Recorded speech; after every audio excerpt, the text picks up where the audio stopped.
Hej Joakim. Jag kommer in och sätter mig och filmar lite när du kör. Ja, det blir bra. Det såg ju bra ut från utsidan. Oj. Det är ingen rolig skog här för stamtätt. Stamtätt.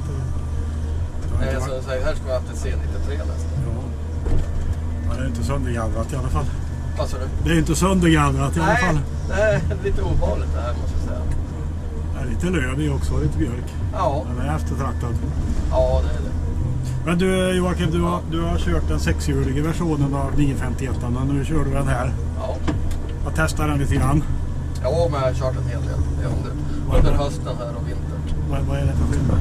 Jag upplever att även fast 6-hjulen är stabil, men det här är som ett steg ännu stabilare. Men också särskilt när det är på mjuk, alltså det är blött mjuk terräng, så är det ju skillnad. Bra bärighet. Ja, betydligt bättre. Men sen är han ju...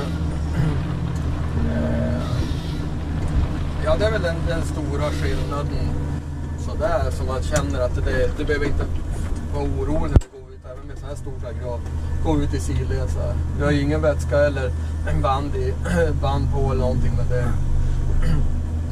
Så det är grymt stabil. Ja, men du är inga band på av förklarliga skäl här. Nej, det är brandrisk 6 idag. Så Ja.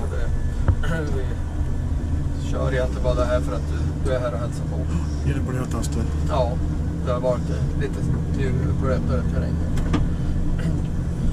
Sen är ju hydrauliken är ju betydligt bättre. Alltså man känner direkt skillnad.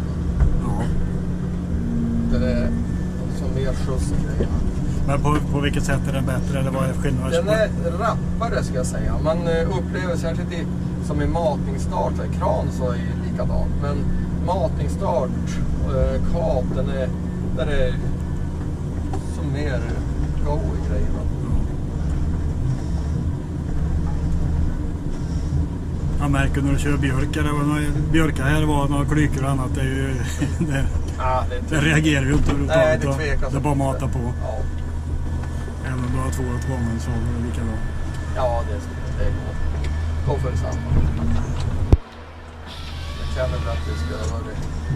Maskinen har ju varit borta nu ett tag här. Du har varit på semester på mässa? Ja, semester på mässa och lite upphiffning innan mässan och lite monterade den här nya bågen. Så, ja.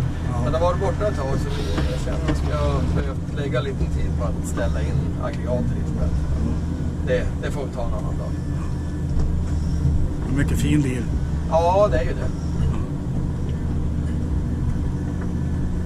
Men vad har du normalt för ett aggregat när du kör den här typen av skog?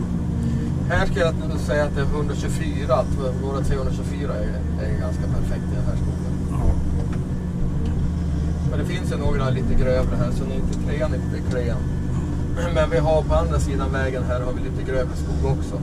Och då 124 skulle ha varit mer lämpligt där. Här kommer du ner till södra Sveriges granmonster med bra mark, så är det här ett bra jag tror att den här kombination. Är riktigt fin där nere. Det är ju betydligt grövre skog där än vad vi har här uppe i Norrland.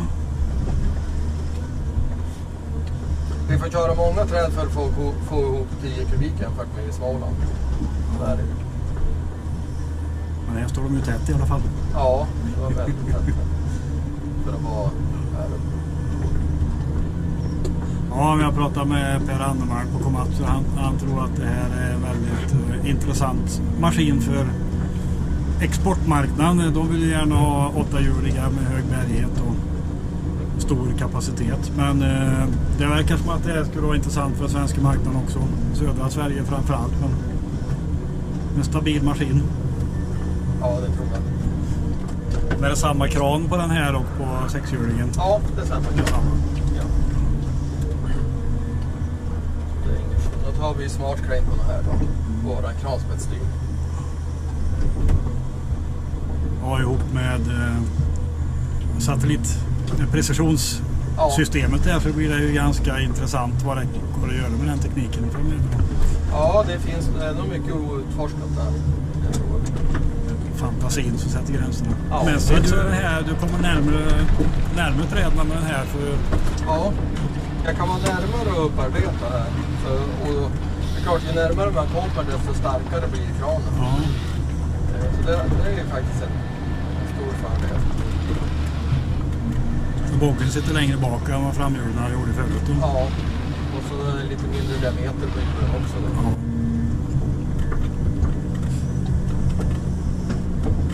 Hur funkar den i snö den här? Har ni inte testat riktigt eller? Ja, vi har kört lite. Har du kört mycket snö? Ja då.